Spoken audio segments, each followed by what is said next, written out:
Gavin and Ingrid, and congratulations with diving 103 meters. Thank you. It's amazing.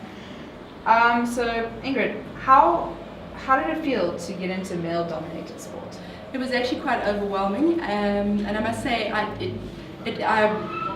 it ranged from being overwhelmed and feeling like I was the underdog to actually feeling quite special. But it was also quite difficult because I had to tell the guys to back off. My equipment, my gear, don't help me. Just because I'm a woman doesn't mean that I'm not self-sufficient. And that was a struggle in the beginning, especially to sort of educate the guys to say, I'm okay, I can do this. And I'm sure as soon as you educated them, then they backed off, which is awesome. Yeah. I wasn't one of the ones that needed education. What was your biggest challenge out of everything? I know that you guys were training very hard, physically and mentally, for this entire thing. So what was your biggest challenge? I think our biggest challenge actually was leaving the family behind, because there's a lot of time and dedication, and we actually underestimated that quite severely. Maybe you can talk a little bit. I don't mind being quiet. I mean, I am a man in a marriage, so my biggest challenge was probably leaving my kids behind. In 1 year, it was probably 12 or 13 different weekends, which is a lot of time.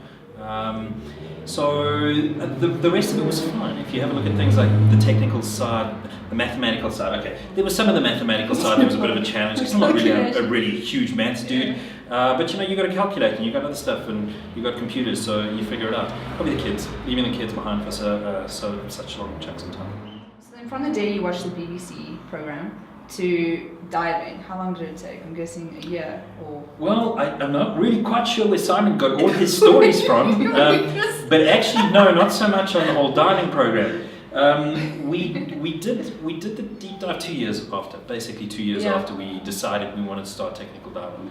And so it's just a progression, and it's not really about the time, it's about when you feel comfortable to move on to the next step. So one of the things I referred to was the step-up process. So literally, I feel more comfortable, I can add another task. I feel more comfortable, I can add another task. Because it's quite a thing to go down, have 4 cylinders on the sides, and try and remember which one is for what. I now am at this depth, I need to change to this one. Because at certain depths, if you take from one of the cylinders, it'll kill you instantly. So it's about task loading, your mental side, so it's not really about the time. So you always have to be in it, always concentrating. In the zone. There's no messing around. There's no messing around. It's not a and you can't rely on anyone else. So recreational diving, you've got a buddy. You can go up to your buddy and say, "Can we breathe?" or whatever. Can I share air? Can you share? It's nothing like that. You're on your own. You've got to choose the right cylinder. Make sure that the stuff is in there or whatever. You're entirely independent. You do have something called the rule of thirds, which, without getting technical, allows you to have a degree of safety gas on you, and you dive and make a plan to dive, including the other divers. So it's part of the plan to be able to help somebody. But if you, for example, are cave diving and you get separated from other people, there is no safety factor. There's no backup. You're on your own. You sort out your problem, or you're going to be dead. So you learn to be very self-sufficient, and that's why technical divers tend to be solo divers. They tend to dive on their own because they like to be able to look after themselves. Actually, it's quite a lot of fun.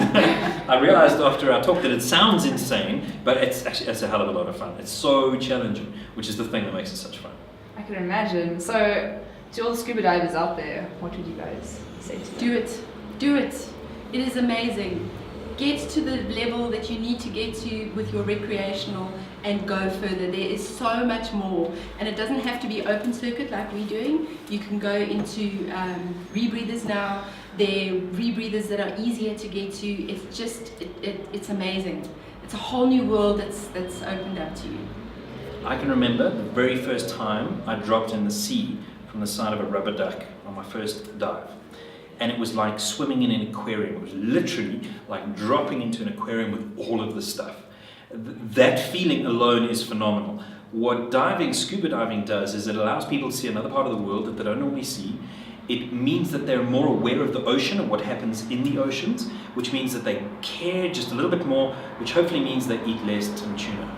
And the cool thing about recreational diving is it doesn't matter how old you are, whether you're handicapped or whatever, you can still qualify and you can still do it. In fact, it's being used now as a therapeutic program for predominantly in America, for guys that have come back from the various wars, Afghanistan, Iraq, whatever it is. It's used as a therapeutic tool to help heal, because you're weightless. So if you don't have legs, it's not necessarily an issue. If you're missing an arm, it's not necessarily an issue. So it's a very therapeutic thing. So diving is it's phenomenal. Definitely is. So now that you guys have gone 103 meters deep, what now? We definitely want to do coelacanths. So the coelacanths are off Sudwana Bay, Jessa Canyon. They between 70 and 120 meters. I think that's going to be probably the first one, and then some more wreck diving, probably in the Pacific. Despite the fact that the depth is mentioned in our talk, that was never the purpose. We went for a dive. That's the depth we ended up with. Oh look, it's 103 meters. So it was never about the depth at all. So for me, there's more diving I want to do. I'd love to do cave diving, but that's probably a year or two away. There's a whole bunch of other things technically that we want to learn. So we want to get into rebreather diving. And then there's the wrecks of Truk Lagoon that I want to go and dive. And of course, Bikini Atoll as well. And actually at last count, there were 69 locations around the world that we want to go diving. Got a list. So the list is this long. In fact, we've actually set up a business called Fanatical, with a double N, the pun on the fin, which is specifically around our wish list of what we want to do from a diving point of view, and then how we can involve other people and get them to have their own bucket list adventures at the same time as we do.